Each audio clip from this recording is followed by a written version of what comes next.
Hey you guys, it's Julie Watts. I run the Fife History Museum and I couldn't avoid video any longer. So this is really just a test video. And I wanted to show you the mural we've got on our front porch in case you've never walked up and seen it. We're located at 2820 54th Avenue South in Fife, right in the same spot as DACA Park. So we've got lots of walkers and dog walkers. So if you are one of those people, hey. All right, so let's get started. This is a pretty new mural. It's been up for just a couple years, and I love it. And I will tell you why. Fife was settled by a really diverse population, and so what we wanted to do, well, we hired Chris Demarest, an incredible illustrator, to help us highlight some of the heritages of the people that made Fife. So we went through all of our pictures and picked out some individuals from history. So really quick, I'm going to go through who we have here. So first, I'm going to start with Henry Cycade. He is worth studying. He was a member of the Puyallup tribe, super involved in forming the Fife School District, went through all sorts of crazy trials and tribulations, including, the boarding schools that they had. So here's his name. I wrote it down. Go look this guy up. Look him up on HistoryLink. Crazy life adventures. All right, so next we've got Mrs. Mukai. And you may not know, but Fife had the second largest Japanese community in the whole state of Washington prior to World War II. And so we just loved how elegant and stately Mrs. Mukai looked in this photo. So that's why she was chosen. This is Annie Squawkum, another Puyallup tribal member and elder. This is from the Oakwood Dairy. So right at the corner of 20th and 54th, I think it's the 76th that's there used to be a ginormous dairy. Actually, there was 29 dairies in Fife at one time, but the Oakwood was there for a really, really long time. It also moved over onto Valley Avenue in the 60s. But this is back when your milk was delivered, and the Ambule family is who started Oakwood. They're of Swiss descent. And then here, okay, so this is kind of a trip. This was taken from a photo of, I think there was 5 girls in it, and the girl who's playing the frying pan,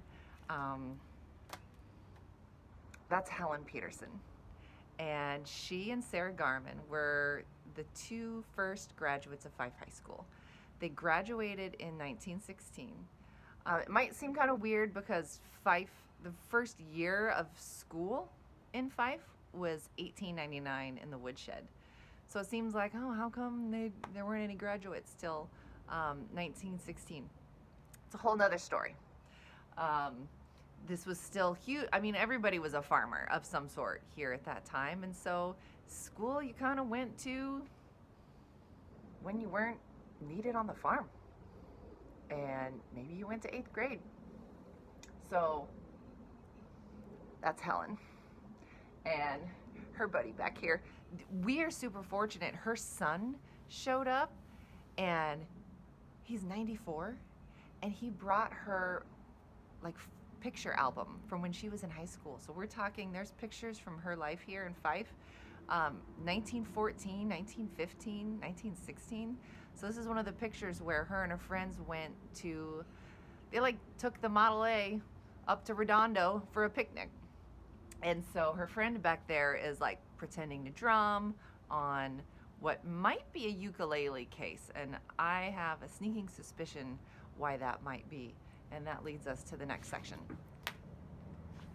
So this guy is Charles Briffett, and Charles was the first superintendent of the Fife School District.